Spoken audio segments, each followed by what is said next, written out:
that's a tremendous looking trophy. Welcome to the number one PlayStation podcast in the Oceanias. My name's Dylan Blight. Joining me, Ashley Hobley. Hey Dylan, happy days of play. Happy days of play to you. So, have you brought anything? Not yet. Are you planning to buy anything? I mean, I might get a controller because they're cheap. Didn't you do that? Didn't you just buy one last time or something? Yeah, but you go Why through do you them. need another one? Just for laziness. You're that hardcore of a gamer that you? Yeah, I'm that hardcore that I'm watching stuff on my PlayStation and the controller dies. Wouldn't it just be cheaper instead of buying extra controllers just to buy a charging dock? I do have a charging dock, but then I have to charge. You have to remember to put the controllers in the dock for it to work. Yeah, who'd have thought? Who knows? I might have more friends who want to come by. Good one, Ashley. I mean, I've got 4 fucking controllers over here, and they're all just for me. So yeah. To be fair, 2 of those controllers are like from Day Dot, and they've sort of my Day Dot batteries one I had to almost chuck. Yeah, I had that thing happen where the rubber in the analog started going all chunky or what? I don't even know. Like it started deteriorating. Okay. Yeah. The other funny thing is that the one controller I've got that's a brand new one. You know where the light bar's in the touchpad as well. Yes. Yeah, I've got one of those. I never use it, and I completely forgot that was even a feature until I turned it on the other day, and I completely forgot it was a thing to the point where when it happened, I was like, "Oh, what the fuck?" And then I remembered that it was a thing, and I'm so used to playing with all my controllers that are like old ones that don't have that. But yeah. Anyway, welcome to Platinum Explosion. This week in the trophy cabinet, absolutely fucking nothing. Can't believe absolutely nothing. I'm not putting anything in there. We're gonna go through some news stories. We will. But I'm refusing to put anything in the trophy cabinet because really there's fuck all happening this week. You know, we cried out to PlayStation related, yeah, PlayStation related, really. Now you could be like, oh, there's some third party games and stuff that happened. I'm like, that's yeah, true. sure, but you know, this is Platinum Explosion. You know, it's just a sad week, really. We cried out to the E3 gods. I mean, where art thou, PlayStation? That State of Play dropped. gods? Yeah. Where out nothing dropped after we talked about it last episode. It will 100% happen after this time. Yeah. Finishes now. That'll be the fucking When does the time. Microsoft conference start? 6 a.m. The Microsoft conference starts at 6 a.m. Monday morning. This episode releases at 6 a.m. Monday morning. Tuesday morning. Tuesday, yes. So, you're going to have a whole day. Yeah. Sony might just drop something that evening after Bethesda or Devolver. Well, people kept being like, does Sony have the balls? You know, Microsoft conference finishes. State of Play. Guess what? Last of Us is coming out next week. Ghost of Tsushima out next year. Yeah. Here's a full half-hour gameplay of Death Stranding. Suck my balls. Suck my balls. I honestly, if Xbox is going to come out and just talk about their next gen console, I don't even think like releasing the release date for Last of Us 2 could knock the wind out of that. If that's a okay, then PlayStation release a video detailing the PlayStation 5 PlayStation and details, why it's better in every single way. I mean, they've just been taking notes the entire presentation, and they. It's one of those things where I'm like, if it happened, it would be funny. And it would be funny to talk about and stuff. Yeah. But at the same time, it would be kind of too rude. You know what I'm saying? Yeah. Too on the nose. It'd just be like, yeah, it's just like, I've got your back, PlayStation, but at the same time, being a bit of a dick. You know, you chose not to come to E3, so just. Yeah. That's fair. Calm down. So yeah, Sony. RIP. Honestly, it kind of makes this whole episode and this whole week just shit for this whole podcast as well. Because it's like, just put out the episode. It's like, it doesn't fucking matter. You know, it doesn't matter. It would be the exact same if Nintendo or Microsoft wasn't there either and you did a Nintendo or Microsoft podcast. It would just be like, what do we do? What do you do when you run a podcast that centers around one specific platform and that platform is not at the biggest gaming event of the year? Most people would take the week off, but not us. No, not us. We will make this one will probably end up being a lot shorter. But I do have a couple of things I wanted to run through, and then after that, I'll probably just tell you all to go check out the rest of our E3 stuff, and then we'll be done and dusted. You could be listening to this, and you could be like, yeah, I'm listening. You could be listening to this a week after the E3 stuff because you're like, fuck this podcast. No one cares about PlayStation this week. We're not listening to Platinum Explosion, Dylan. We're not listening to Platinum Explosion during the week of E3. Get fucked. And I would say, honestly, fair enough. I got nothing. I got absolutely nothing for you. Can't argue with it. So let's run through a couple news stories that I got though. So firstly, pour one out for the homies. Uncharted and The Last of Us multiplayer is being taken offline for PS3 from September 3rd this year. Kotaku posted up a story about it. Says, on Wednesday, Naughty Dog announced on its developer blog that the company will be shutting down multiplayer service for the PlayStation 3 games Uncharted, Uncharted 2, Among Thieves, Uncharted 3, Drake's Deception, The Last of Us, and The Last of Us Left Behind. The shutdown isn't going to be imminent though. Immediate, sorry. Servers won't go offline until September 3rd, 2019. So you have until Labor Day weekend if you live in America, or else, it's just September 3rd, elsewhere without the Labor Day thing, to plug in your PS3 and say goodbye if you wish. From now until the shutdown, all multiplayer DLC for those games will be free though. So there's your thing. It also continues on to say Naughty Dog remain committed to multiplayer as it transitioned to the PlayStation 4, offering modes in Uncharted 4, Thief's End, and The Last of Us Remastered. Those servers, however, aren't going anywhere for the time being, unlike their PS3 counterparts. So I really want to know numbers. I guess, numbers. I just want to know numbers. How many people out there are still playing any of these games semi-regularly on PS3? I clarify PS3 because we know people still play Last of Us multiplayer. Yeah. But surely they're on the remastered edition by now, Surely. You'd think. You would assume so. Unless they're very stingy. That's real stingy too. It's like, come on, $17 during days of play. Which is on now, in case you didn't know. Yeah. And you could sell your PS3 copy for $4. A quarter of that.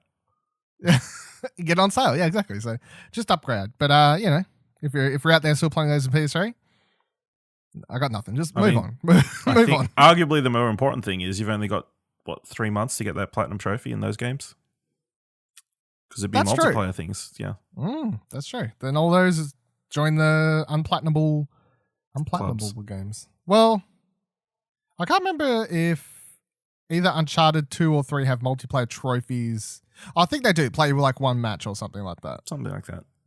The Last of Us is the one that's really fucked those because that game, half of its trophies were multiplayer related. So, damn. This past week we had Tom Holland being confirmed, even though I think this is already confirmed, but confirmed to play Nathan Drake in the Uncharted movie, which now has a new release date of December 2020. News story is put up by Push Square. Says, and just like that, the long in the making Uncharted movie has a release date. Sony has slapped an 18th December 2020 launch on the project with Spider-Man's Tom Holland playing the lead role of Nathan Drake and Dan Trachtenberg. Is it his name? Trachtenberg? Trachtenberg. Is that how you say it? Trachtenberg? Yeah. It's the light at the end of the tunnel for a film project that has gone through many potential directors and cast members. Then there's been numbered entries in the core video game franchise. Very true. Hollywood Reporter states the following quote: the latest draft of the screenplay adapting the Naughty Dog video game is coming from Jonathan Rosenberg and Mark Walker. I read that the first time I read this story as Mark Wahlberg, and I was like, wait, what the fuck? He went from playing Drake to writing Drake? That would have been weird. Yeah. But no, Mark Walker. Uncharted is going up against Steven Spielberg's big budget West Side Story remake, which Fox is opening the same day. I don't think that they're quite going to be the same audiences. And also, let me put this out here now. Now, I've spoken about this movie before. I don't really care for this movie. That's where my interest for this news story goes, really. I honestly do not care for this movie. Everyone's online like, Tom Holland, good for David Drake and all this sort of stuff. I'm like, I don't even care about the movie, let alone Tom Holland. Now, I'll watch it, obviously. Shut your mouth. No, like, I like Tom Holland. I'm just saying the movie in general, like, of all when we was talking about Sony's adaptations of video game stuff, I was just like, this Uncharted is a movie, you play the movie. I don't need it to be an actual game. Movie. Yeah, so whatever. And also, this movie's got pushed and delayed and changed hands so many times that I don't even believe this, Do you believe this? Not overly, but I think is this the first time they've actually put a date? I think so. So, like a proper date. Who knows at this point? What do you think is Tom Holland as Nathan Drake? As young Nathan Drake, I think fine. Well, that's the thing. Yeah. Is he young Nathan Drake, or are they just like, it's Nathan Drake? No, it's got to be a younger Nathan Drake. It's like teenage Nathan Drake. Yeah. Nathan Drake. What's the point then? The first game has got to be at least 30 something. It's like, definitely not that age. So we're definitely only going to get Nathan Drake and Sully, and then maybe a Chloe or somebody. So really, it's going to be a bunch of original people with original adventures. It's going to be fine. I like Jan Trachtenberg. I have a history with him going back to when he hosted an internet show with Jeff Canada and Alex Albrecht back in the day. So as a personality, I'm hoping he succeeds, but who knows? He was attached to Why the Last Man for ages, so we know how that wound out. We all know how that went. It didn't, but spoilers if you don't. Yeah, it didn't. Yeah, it didn't happen. But he's been on a good roll recently. He did 10 Cloverfield Lane, which is a big success. He did one of the last season of Black Mirror, not the new season. And he directed the Boys pilot that's coming up for Amazon as well. So they did a pilot? Yeah. I thought Seth Rogen did the pilot. No. They just wrote it and produced it, but he actually shot it. So okay. Yeah. I guess it's just like the teenage adventures of Nathan Drake. It's not really an Uncharted movie. It's like a completely different thing. Pretty much. Like if it's teenage Drake running around with teenage Chloe, and by teenage I mean they could be like 20, 21 kind of thing, I guess. If it in him and Chloe, and then you could have Sully, who's only, he's not like 60ish. He would be like what, 40ish, I guess. He's not even grey haired. He's got to be a little bit grey haired. I suppose they could. Well, the thing is, if you make him look too much similar to the age that Sully is when Drake's, like from We Know, then it's like, well, that doesn't make sense. By the time this Tom Holland Nathan Drake supposedly hits that age, fucking Sully would be 100. Yeah. So true. It just depends who they. Well, he might be. Yeah, maybe. Those cigars, their life improving. Maybe. Yeah, I refuse to get excited about this until see something. Until the camera actually clicks record. Even then, I'm not 100% certain. Well, I probably won't get excited by that, but at least then I'll be like, it exists. Yeah, it's happening. It's a thing that's happening.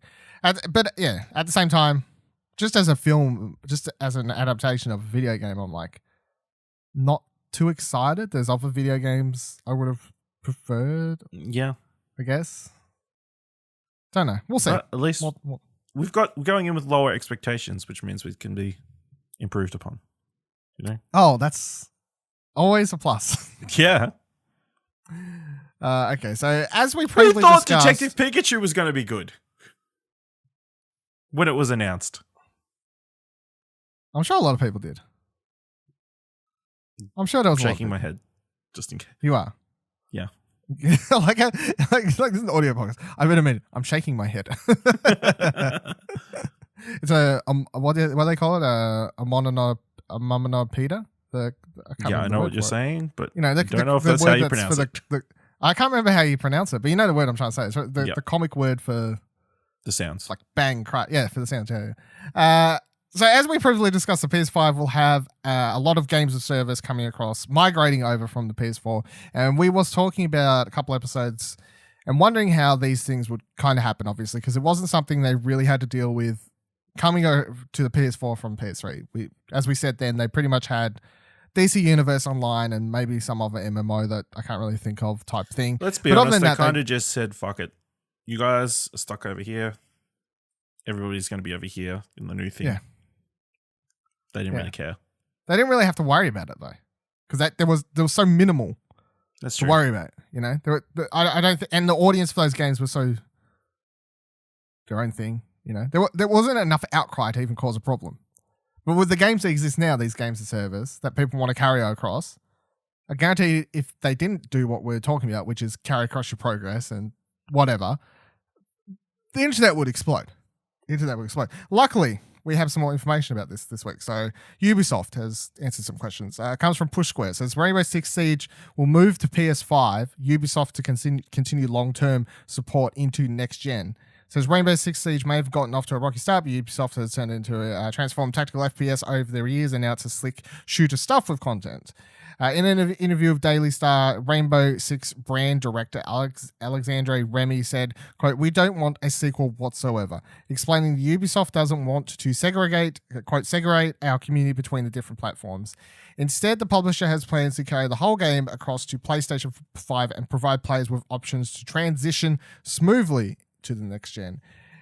It's looking at backwards compatibility and even has a small fee to upgrade players from PS4 to PS5 version of the game.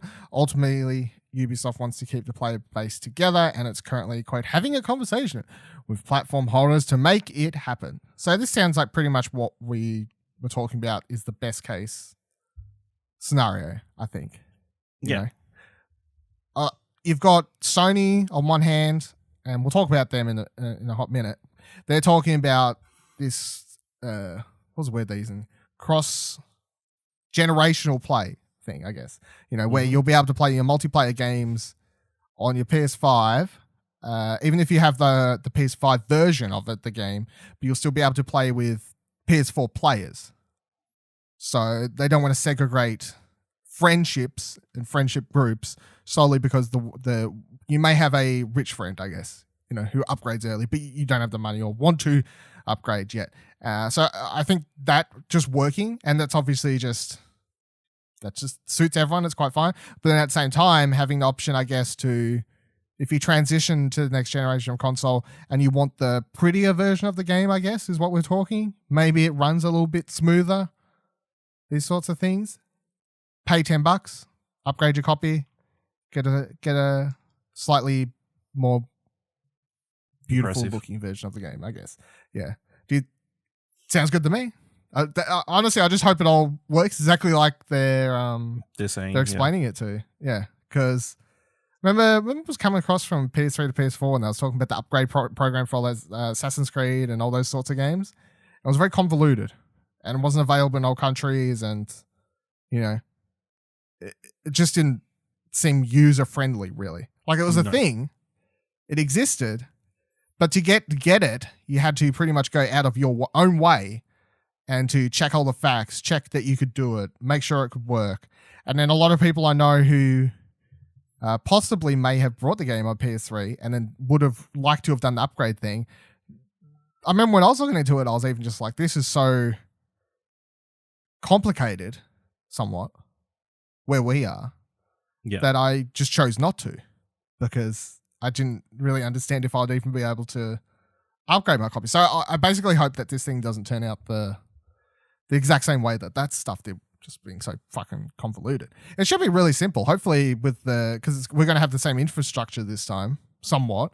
Hopefully it'll just be like, hey, if you've got the Rainbow Six or whatever as a digital copy, that will be the most simple upgrade. It'll just be like, you own it. You own a PS4 copy, and then it'll just say below it, upgrade to a PS5 copy for $9.99, grant you enhanced visuals. All right. I mean, for digital stuff, it'll be easy, I suspect. Yeah. Like, you can you can buy unlocks for PS3 games still that unlock it for PS4. So technically that shouldn't be too hard. I think it'll probably be like physical discs that might be an issue, but I mean, if you got the physical disc and you pay for the upgrade, it should just signal that you've got the game. So, or it unlocks when you insert the disc or something. Yeah, but, that's not. You think you would think if you got the disc, but yeah, it'd be much easier. They'd make way more money if they made it harder. So you just end up buying another copy on the PS5. Well, that's true. That's not going to go down well though. So yeah. They can kind of fuck around when it comes to the physical stuff, I guess, and cause pains then. But when it comes to if you own the game digitally, I'm like, you can't really cause anyone issues, you'd think. Just get it done. Get it done. Make it done, easy. Yeah. Make our save data and progression come across simple. Otherwise, that's going to be... I mean, if the game comes across and your progression doesn't come across, there'll be hell to pay. You'd think the cloud save will just transfer, surely. You would think. I'm gonna assume that our cloud save profile will just be shared. You'd hope so. I mean, why would they have two separate cloud save accounts tied to your profile? Because that means on the back end, it's literally like when you're on if you log back onto your PS4, it's suddenly just like, and this cloud save profile. And then if you PS5, it'll be like, and this cloud save bubble. That seems weird. No, I'm sure it's fine, seeing as they upgraded everybody's cloud to save storage. So 1 terabyte or whatever the fuck, 1 gigabyte? Whatever it was last year. So yeah, ridiculous amount. I've never had to go into my cloud save and delete save files. If we get onto the PS5 and we're sharing, and it's in a year or two into my PS5, I'm like, oh fuck, I have to go through and delete a bunch of really shitty PS4 games that I'm never going to play again. I'm fine with that. I've never had to touch it once because it's always been more than enough. So I don't care. Just keep it shared. Do what I need to do. All right. So next thing I want to talk about is the last story of the day. Bit of an interesting interview that I thought happened. So CNET posted up this interview with Jim Ryan, who's the president and CEO of PlayStation at the moment. It's also interestingly, the first interview he's given since he got that position back in February of this year. So he touted on about some PS5. Well, every time I say PS5, I feel like I need to clarify, but also I don't. Like, everyone knows it's not officially called the PS5 yet, and they never officially refer to it. Like Jim Ryan never says PS5, obviously, but everyone on the internet, including CNET, just writes PS5 because it's easier to understand than Sony PlayStation's next generation console. Or you could just write PS5. Everyone knows. So it talks about that a bit. 4K visuals, 120 hertz stuff. He was quite proud of. Then talks about some other things, including the Xbox deal with the whole cloud gaming thing. So I kind of want to just read this full quote because I thought it was quite interesting and adds a lot of clarification to that rather weird news story that came out wasn't it like a month ago now? Roughly, I guess. Would it be? I think so. Yeah, like roughly a month ago, because when it happened, and when we talked about it, I was saying like, at first I was like, oh, surely this has nothing to do with PlayStation, Xbox. And then as the story continued, it was like, it has everything to do with PlayStation and Xbox. Way bigger deal than we probably thought. Yeah, it was a really weird story. So his quote, when he got asked about that deal, pretty much, the interviewer asked what's up with that situation there. And what's up with the transition to the next generation of consoles, with, Stadia and all this sort of stuff happening. His response was, quote, "This transition is probably going to be more interesting than any other we've seen in the past. We obviously have one recently announced new entrant into the gaming space, Google, and the possibility of more to come." Obviously hinting at Apple and also Apple with their thingamabobby, Apple Arcade stuff. And then there's rumors, of course, well, we kind of know, but nothing's confirmed, Amazon doing some sort of cloud gaming thing as well. So the landscape is changing fast. If we simply kind of lean back on the world that we've known for the past 25 years, we're at grave risk of having events around us overtake us. So we have to show an open-mindedness and a desire to do things to an extent that we haven't had to do in the past. One manifestation of that is the memorial. See, this is the word I was struggling with before. Memorandum? Thank you. Thank you very much, Ellen. You got it. Spot on. I was really struggling. This is one of those words. Memorandum of Understanding. That is the title of the thing. Signed with Microsoft, which is a kind of wide-ranging MOU that covers a number of areas of collaboration between Sony and Microsoft. One of the main ones is cloud gaming. The world's changing very fast and in a very interesting way. We have a cloud gaming service right now, and we've added on it for a number of years. I think maybe we've been a bit guilty of not talking about it enough. Now we're in 19 countries. We have 170 publishers on board, 780 games in the States. We've actually achieved a lot and probably a lot more than people realize. And our intent is to build on those learnings and really look to try and take PlayStation Now to the next level later this year and then in the years to come. So it really is just like this. I find it interesting that it seems like he's somewhat, I wouldn't say scared, but they're taking the cloud gaming thing a lot more seriously than we then thought. some people would think they would, but some people also just wouldn't take cloud gaming serious, full stop. I watch like the Stadia event happened last Friday. Last Friday. And I stayed up, watched it. And as much as it's not coming to Australia, and I still think it's obviously going to be a very niche thing for certain areas of the world, particularly the United States. But then at the same time, there's areas of the United States that actually have like worse internet than us, or than I've got. Yeah. So, there's like ups and downs. There's areas of the United States that have ridiculously fucking amazing internet. There's areas that actually have worse than I've got. So I just find it interesting to chuck only America, tablecloth over the whole problem when it's not really how it's going to play out, I don't think. So they announced that thing for 14 countries or whatever it is. Yep. I think it was like that, 14 countries. America and then a lot of European places with good internet. With good internet, yeah. So, and as much as if that was releasing in Australia, it would be the kind of thing where I would pay for it because unlike a console, if it was releasing here, I could pay $10 to try it out, Yeah. It's not a heavy investment to go, let me try out this Stadia thing to see how it runs at home, see if I like it, what have you.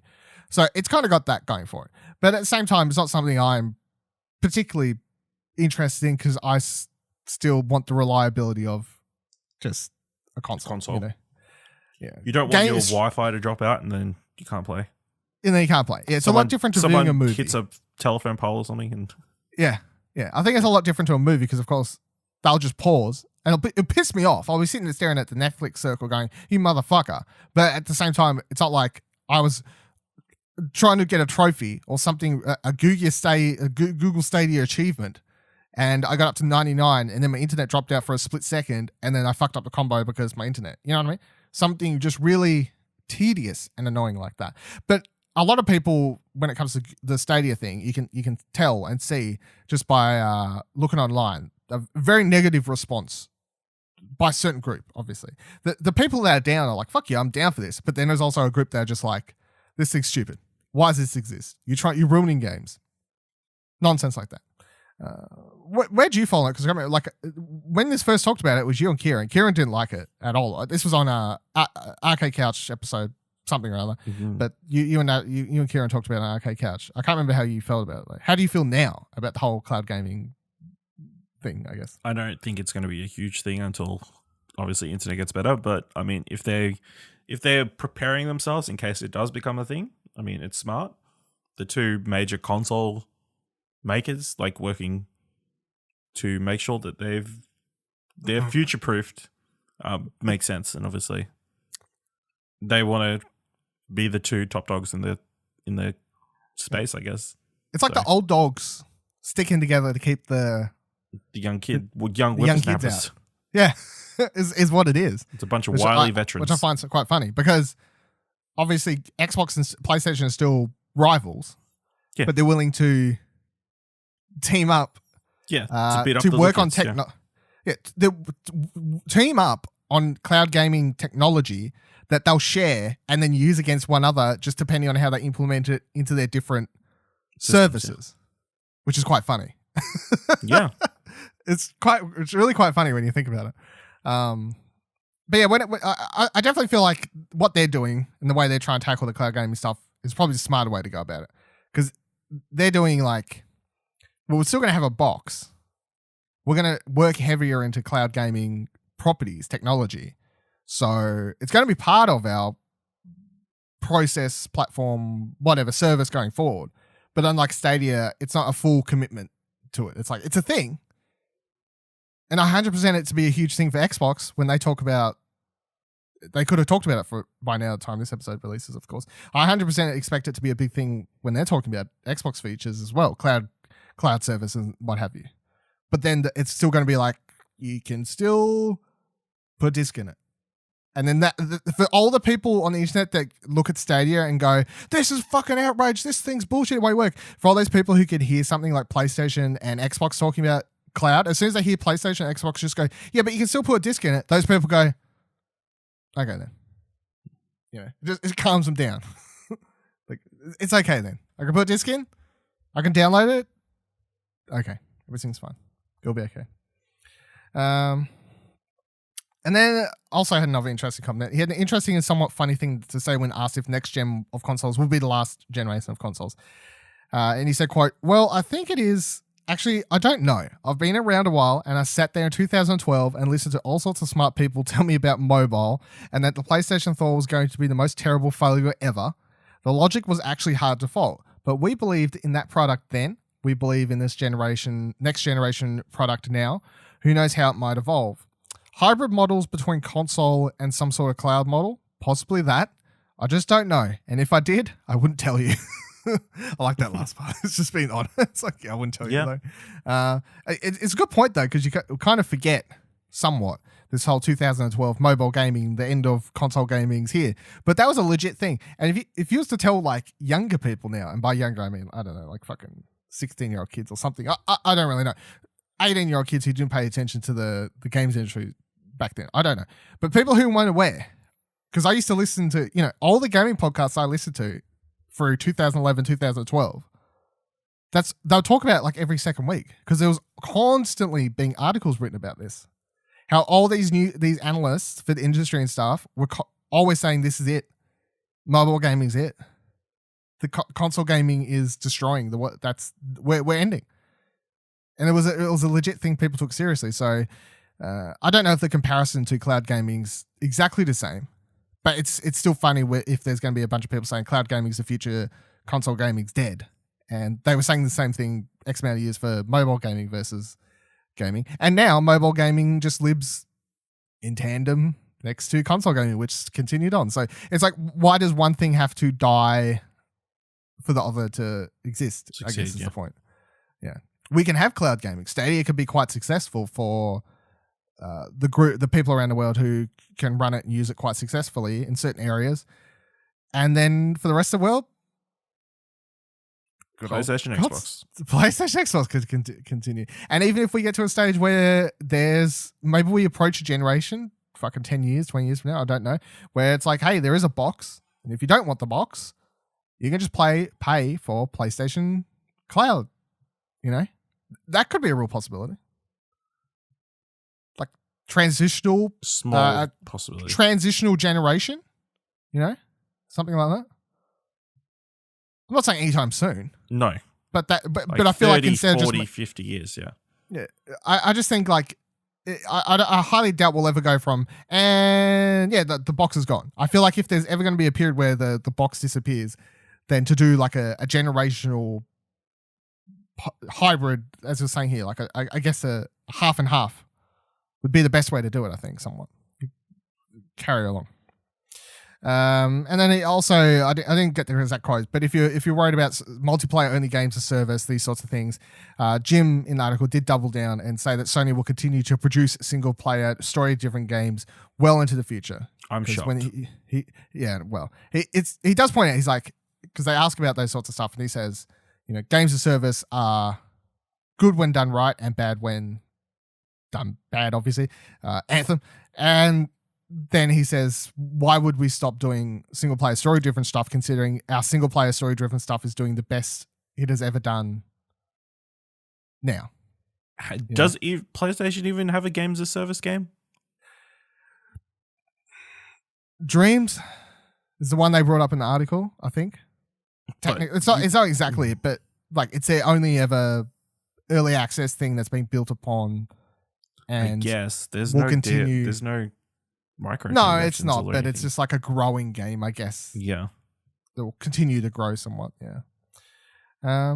Yeah. All right. Well, that's about it. That's about it for this episode, unless you got any last spanners in the work you want to chuck. No, I don't have any spanners this week. Sorry. Oh. I guess compared to previous weeks where you got spanners. Occasionally.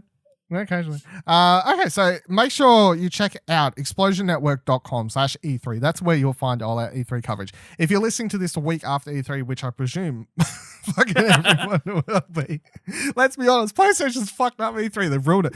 The PlayStation really wasn't considerate for PlayStation-related podcasts, yeah. Podcasts or I know YouTube there's only channels or one of us, or whatever. there's only one PlayStation related podcast on the In internet. the Oceanias. Yeah. But I mean, they should have just thought about us. It would have been appreciated. But Would have been really appreciated. That's what I'm saying. If you are listening to this, though, it's only half an hour. Maybe people look at the runtime. They're like, yeah, I can do that. Might as well. Smack it out. ExplosionNetwork.com/E3. That's where you'll find news, articles, links to videos, and stuff. That's just the hub. That's the best way to go to find things. If you want to watch us react and also stream live Arcade Couch podcast following all of the conferences, or watch the conferences with us, twitch.tv/Explosion Network for all that stuff. Of course, all those videos will go up on youtube.com/Explosion Network after the fact anyway, if you'd like to see them. If there are any funny bits that happen, I'm sure they'll get posted on Twitter and so on and so forth. But explosionnetwork.com/E3, there's your hub. Make sure you keep your eye on that. You can follow me on Twitter at Vivaladil, VIVALADIL. You can follow Ash on Twitter at AshleyHobby, ASHLEYHOBLEY. And you can follow Platinum Explosion on Twitter at Plat Podcast. Don't forget to rate show on Apple Podcasts if you can. If you can't, word of mouth to friends. Best place to have man. You know E3. You know PlayStation. You're a big fan. Yeah, tell them to listen to this and be sad with us. Yeah, it's fine. You know that company that didn't go to E3? Yeah, there's a podcast about them. There's a podcast. Yeah. Join our Discord, explosionnetwork.com/Discord. And this is, of course, a product of the Explosion Network, of which you can find many more shows, articles, news, reviews, and things at explosionnetwork.com. And you can follow Explosion Network on Twitter at Explosion Pod. Until next week, remember, they really fucked us. They fucked us hard. Oh my God, what the fuck, Sony? You better put on a massive experience thing later in the year, or just fuck Gamescom up. I'm just mad, Ash. Sad. It never hit me until Didn't hit you until we got to the end of the podcast. Until we got here.